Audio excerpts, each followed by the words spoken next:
좋아요, 구독.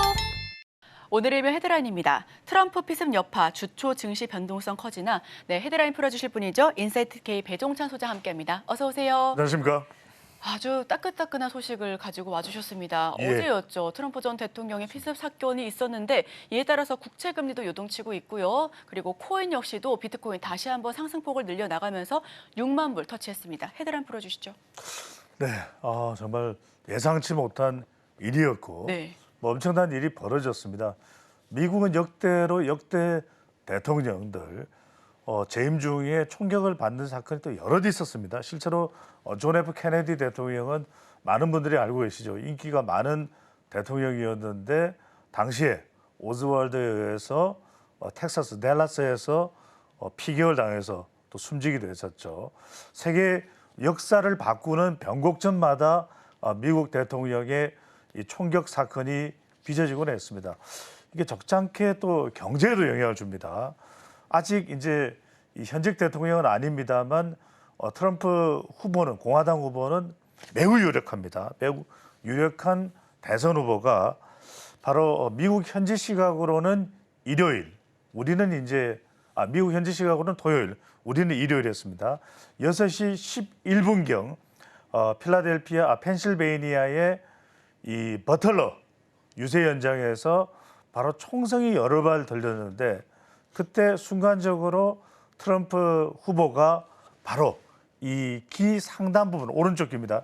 제가 지금 화면을 보실 텐데 오른쪽 귀 상단 부분을 간통을 당하면서 바로 이제 피섭을 당했는데 바로 이 연단 포디움이 있는 그 강연대 바로 아래쪽으로 이제 엎드렸고요. 그래서 이제 미국 비밀경호국의 요원들이 이 감싸면서 바로 그 현장에서 약 한 1분 후에 또 이동을 하면서 목숨은 현재로서는 안전한 것으로 그렇게 또 알려지고 있습니다. 상당히 긴박한 상황이었고 바로 그 현장에 대한 이 지역 이 그래프를 한번 먼저 보시고 또 이어가겠습니다.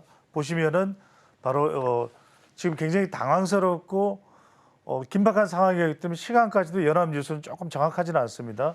제가 지금 CNN으로 확인한 바로는 6시 11분 조금 지난 시점에 바로 총성이 울렸고요.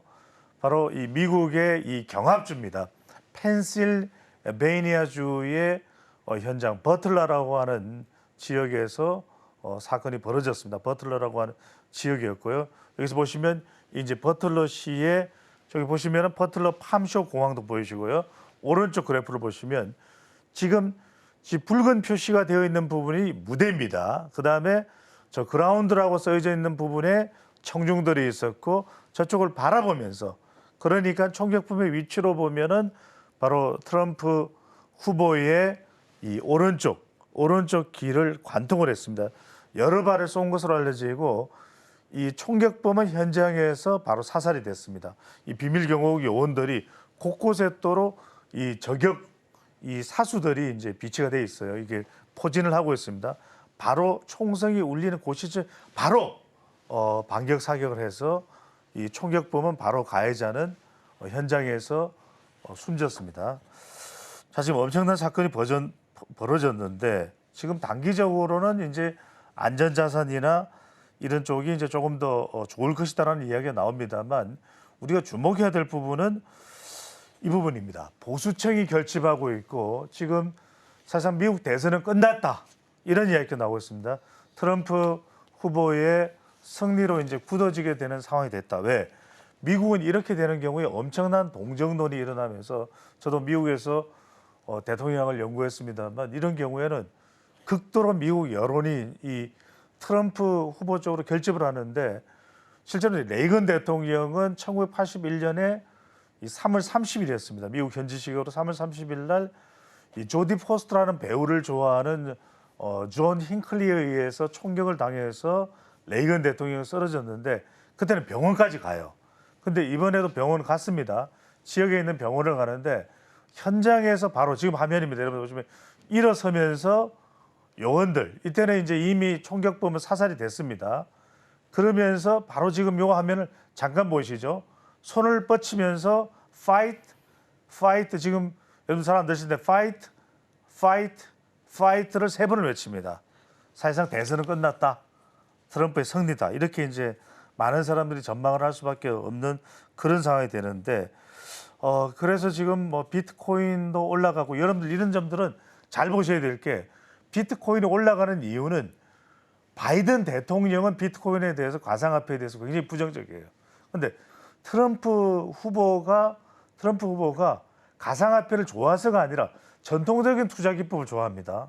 레트로가 아니고 이 트럼프 후보는 페트로죠. 석유입니다. 근데 이제 그럼에도 불구하고 반 바이든이기 때문에 가상화폐, 비트코인 또 젊은 세대들의 표를 끌어모으기 위해서 이 트럼프의 전략가들이 가상화폐 쪽에 좀 우호적인 그런 태도를 취하라고 이제 전략적인 팁을 준 거죠.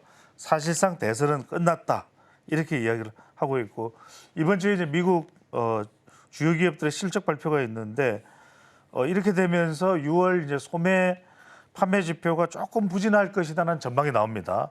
또 바이든 대통령에서는 경기를 또 끌어올리는 반전을 하지 않으면 그나마 희망이 제로가 됩니다.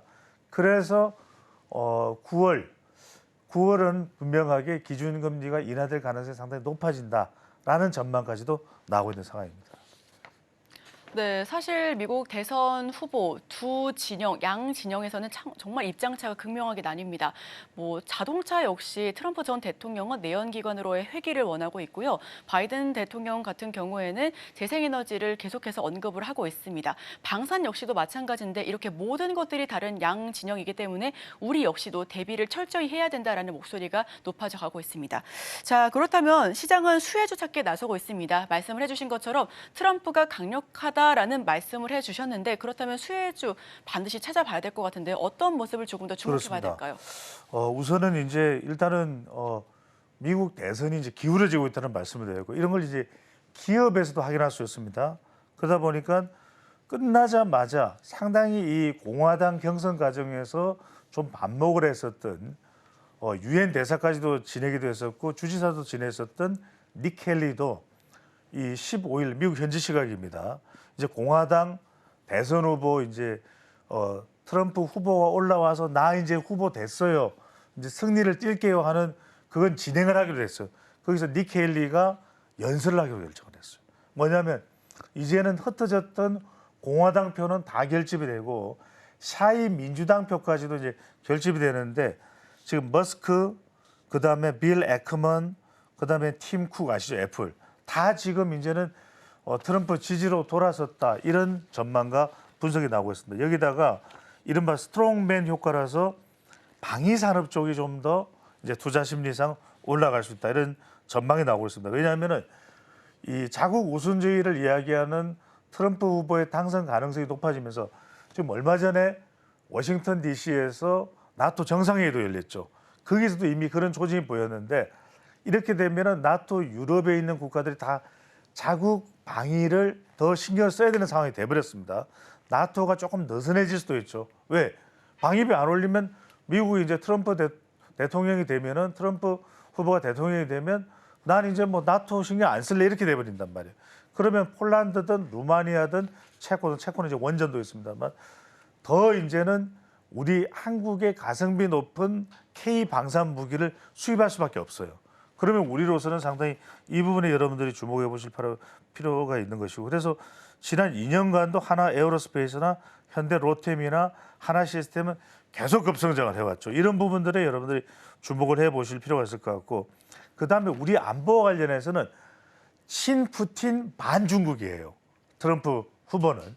그러면 러시아 우크라이나 사태가 좀 이제는 가라앉기 시작하면은 이제 재건 작업이 시작되고 여기에 우리 건설사들이 많이 뛰어들 수 있다. 이런 점에서 현대건설이나 현대로템도 좀 여러분들이 눈여겨보실 필요가 있을 것 같고 방산 관련해서는 LIG 넥스원이나 그다음에 하나 에어로스페이스인데 LIG 넥스원에 여러분들 조금 더 주목하는 이유는 뭐냐면 트럼프 후보의 특성은 뭐냐면 막 군대가 파견되는 걸 싫어해요. 그러면은 물론 이따가 말씀드리겠습니다만 그렇다고 해서 보병보다는 차라리 무기로 해결하자. 전차나 미사일입니다. 그러니까 LIG 넥스원의 경우에는 미사일 쪽입니다. 로켓 포청 쪽입니다. 그러니까 루마니아와 이라크 중동 지역의 중거리 지대공 유도무기 체계 청궁2죠. 이게 이제 여러 건의 수출 계약을 앞두고 있기 때문에 여러분들이 다른 방산 3인방 중에서도 하나 에어로스페이스나 또 현대로템이나 LIG 넥스원 중에서도 주목을 하는 그런 또 참고를 해두셔도 좋을 것 같습니다. 네, 사실 작년부터 골드만삭스는 계속해서 방산주 주의 깊게 살펴봐야 된다라고 언급을 했습니다. 특히나 러우 전쟁과 중동이 전쟁이 장기화되고 있음에 따라서 주변국들 위주로 수출이 이루어지고 있는 것도 사실인데요. 트럼프 전 대통령이 당선이 된다라면 방산 쪽에도 수혜가 갈 것으로 매기가 집중될 것으로도 보여지고요. 자, 방산 외에는 또 어떤 쪽에 집중하면 좋을까요? 그렇습니다. 오늘 이제 종목을 좀 2개 정도 소개를 해드렸는데 먼저 이제 방산 관련해서는 현대로템을 먼저 좀 보고 네. 또 지나가겠습니다. 현대로템에 주목하는 이유는 제가 항상 시청자분들에게 투자자분들한테 말씀드리는 것은 하나만 가지고 있으면 곤란하다. 멀티플레이가 필요하다. 그런데 현대로템의 경우에는 최근에 우즈베키스탄 고속철도 수출 계약이 됐죠. 그러면서 2,700억입니다. 차량만입니다. 여러분들 고속철도 건설이 아닙니다. 고속철도 차량이에요. 근데 현대로템에게는 무기가 또 하나 있죠. 바로 K2 전차죠. 이 부분도 지금 폴란드를 비롯해서 또 이라크 또 이런 곳에 계속해서 전달이 되는 이런 상황입니다. 여러분들이 이걸 보시면서 현대로템 쪽에 좀 주목을 해 보셔도 좋을 것 같다. 세계 철도 시장에서 차지하는 비중은 크지는 않지만 그 확장성 자체가 다른 기업들보다는 현대로템이 더 가능성이 높다라는 걸 계속 말씀드렸고요. 폴란드도 있고 올해 하반기 또 내년까지 인도가 되면 이제 180대 분의 이제 K2 전차가 되는데 이 부분 잠깐 보시면은 현대로템이 계속 우상향하면서 상승 곡선을 그리고 있다는 거.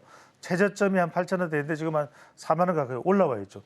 여전히 여력이 있다는 점에서 투자자분들이 좀 참고를 해주시면 좋을 것 같고 앞서 이소연앵커가 생물보안법을 말씀드렸는데 또 하나 전통적인 에너지 기업 또 산업 또 섹터 말고 트럼프 후보가 상당히 주목을 하는 것이 코로나 국면을 겪었잖아요. 네. 바이오 쪽도 상당히 신경 씁니다. 제가 오늘 또 소개를 해드린 기업도 마찬가지지만 제가 계속 말씀드렸던 게 알테오젠과 유사한 성격을 가지고 있는 제약회사의 주목의 바이오 기업의 주목해서 보실 필요가 있다는 말씀드렸는데 바로 ST팜입니다. 아까도 말씀을 하셨어요. 네. 근데 동아 소시오 그룹의 계열사입니다. 그러니까 이제 이른바 덮보잡 기업이 아니에요. 동아 여러분들이 잘 아시죠. 트럼프 후보가 이 코로나 경험 때문에 그런데 자 일단 ST팜이 노바티스의 고지혈증 치료제가 렉비오인데 이 렉비오의 이 원료 올리고를 공급하는 것이 ST팜입니다. 근데 미국 시장에서는 이미 이 공급해주는 이 원료 회사가 따로 있어요. 근데 미국 바깥으로 사실상의 이 공급을 하는 거의 1위 기업이 미국 바깥입니다. 바로 이제 ST팜이에요. 그래서 렉비오라고 하는 것이 어떤 약품인지를 여러분들이 잘 아시면 상당히 이제 이게 광범위하게 사용될 수밖에 없다. 이것도 중요합니다. 자, 고콜레스테롤 혈증, 또 이상 지질 혈증, 심혈관 질환. 이게 연령대가 이제 40대 이상 되면 심혈관 질환이 많아지는데 거기에 효과가 있는 것이 바로 렉비오입니다. 그래서 첫 번째 미국 밴드는 미국 시장에 한정이 돼 있고 ST팜이 미국 외 지역에 렉비오 원료 공급하는 역할이 이제 구분돼 있고요. 미국 바이오 기업 제론이 있는데 들어보셨을 거예요.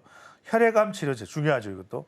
이 FDA 승인을 앞두고 있는데 임상시험 물량 전량을 ST팜이 생산합니다. 한번 보시죠. 자, 우상향 올라갔다가 소재가 좀 꺾여서 내려온 것이 지금 ST팜인데 동아소시오 그룹의 계열사라는 걸 말씀드렸고 지금 이제 신약이 계약 체결되면서 탄력을 또 받을 수 있는 기업이고 트럼프가 대통령이 되면 다른 건 몰라도 바이오 쪽은 상당히 신경을 쓸 가능성이 높습니다. 적어도 이 부분은 계속해서 지원될 가능성이 높다라는 점에서 중국 쪽은 차단하고 중국은 IT가 됐든 또는 방산이 됐든 그건 더더군다나 안 되겠죠. 그다음에 이 바이오 관련된도 중국을 차단하면서 동맹 차원에서 더 받아들이는 게 한국일 가능성이 높다는 점에서 주목을 해보실 필요가 있겠습니다. 좋아요, 구독!